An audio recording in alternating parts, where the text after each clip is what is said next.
There's sort of three words that probably most motivate the political reporting I've done on the aftermath of political violence. And those words are unimaginable, unspeakable, and unthinkable. They are the reflexive words by which those things are almost invariably described in order to give voice to their magnitude or without actually addressing it. They are the words by which the press gives you permission to forget about and ignore things. They are the words by which we let ourselves off the hook. They're supposed to be grand.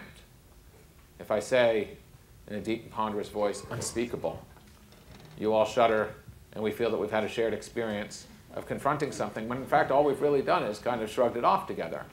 And I've noticed that these words are used by, just kind of universally, they were applied constantly to Rwanda. Unbelievable is kind of the casual form of all three put together, right? But believe it. And then what are writers here to do except to imagine, speak, and think? Or imagine, think, and speak. Preferably think before you speak a little bit. But it's okay if you put them in any order, frankly. And this is an interesting thing that I started to realize as I got involved in journalism and reporting and actually going places to see things rather than writing from pure imagination or from pure outrage. And I think outrage is probably also a large motivator for everybody here, whether it's personal or not. As I started to move from that pure imagination, I started to realize that nevertheless reporting is a kind of work of imagination. And that does not mean that it isn't also necessarily factual.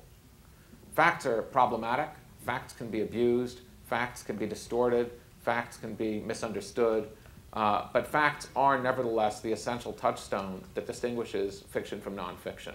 Both fiction and nonfiction will be judged by whether they're truthful.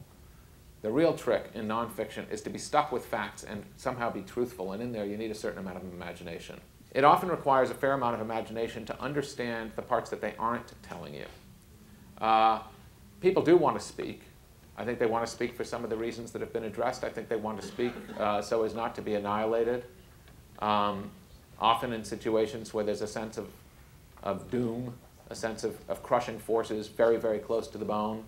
I think people speak simply to exist. And we are a way of amplifying that existence.